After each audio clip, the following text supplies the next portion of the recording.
Nouvelle lune du 11 septembre 2026 qui a été calculée pour Bruxelles et se situe à 18 degrés, à 25 minutes 54 secondes dans le signe astrologique de la Vierge qui se trouve à la cuspide de la deuxième maison.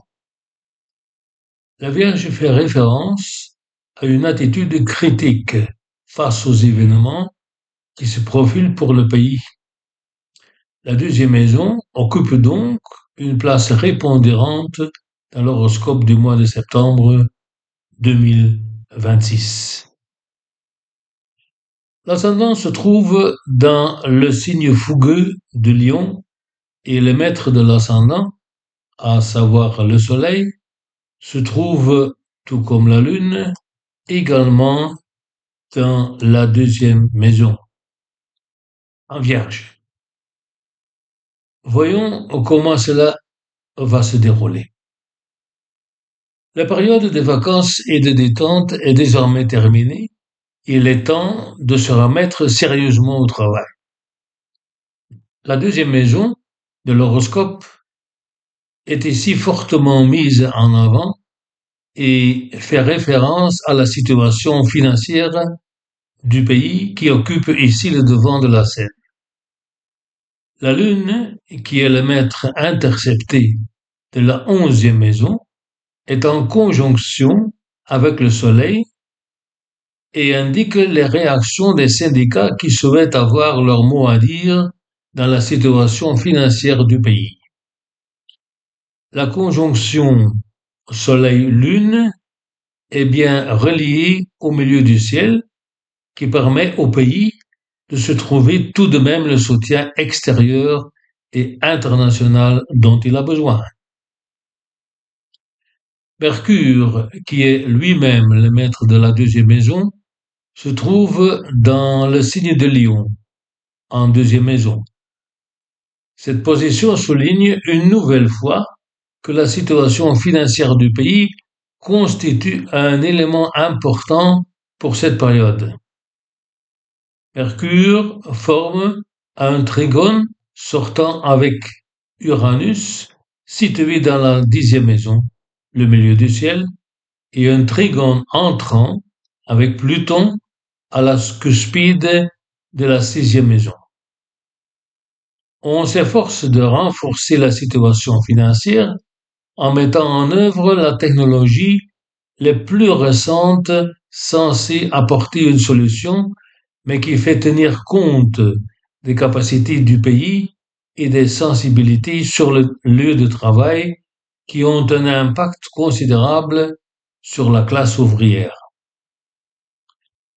Mercure forme le sommet d'un yacht tendu avec Chiron dans la 9e maison et avec le nœud lunaire nord à la cuspide de la 7e maison. Un yacht indique souvent une situation difficile, voire désespérée.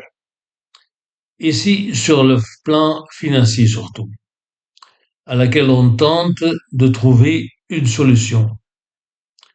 Avec Chiron dans la 9e maison, cela concerne la situation à l'étranger ainsi que la position des autres de manière générale à raison du lien avec la 7e maison.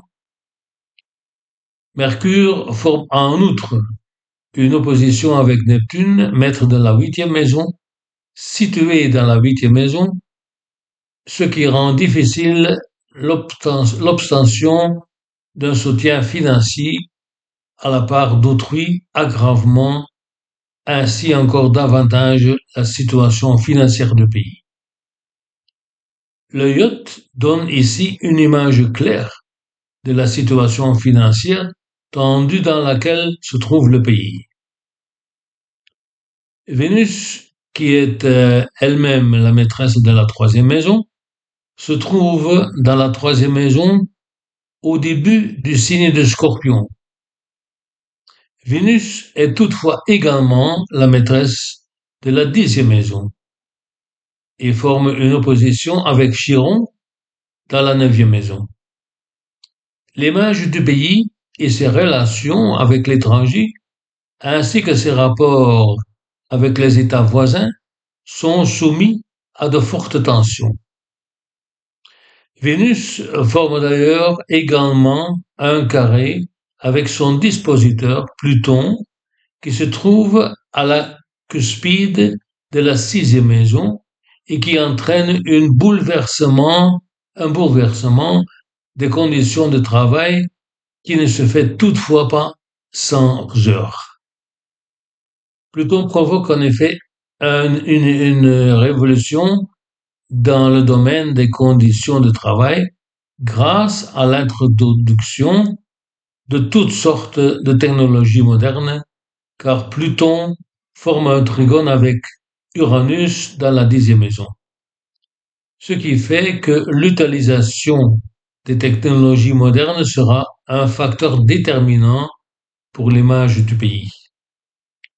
Pluton forme toutefois le sommet d'une carré avec Mars et Chiron, ce que fait que la transition vers une nouvelle vision du travail et du monde se déroule pas toujours sans heures.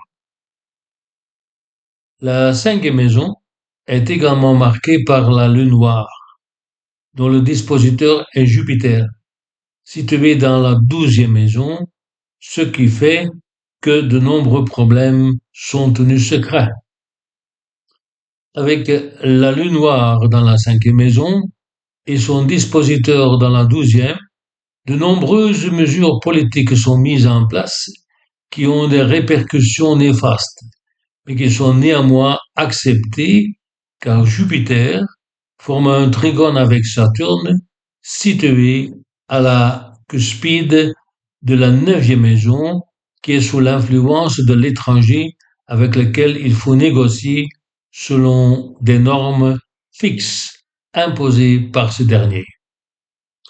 On constate d'ailleurs que Mars, en tant que maître de la neuvième maison et dispositeur de Saturne, se trouve dans la onzième maison, ce qui confère à l'étranger une grande influence sous l'évolution de l'emploi et ses répercussions sur le monde du travail. Au mois de septembre, le pays sera confronté à la réalité et subira la pression découlante des mesures financières qui devront être prises par la force des choses. Espérons que cela puisse se dérouler sans trop de difficultés.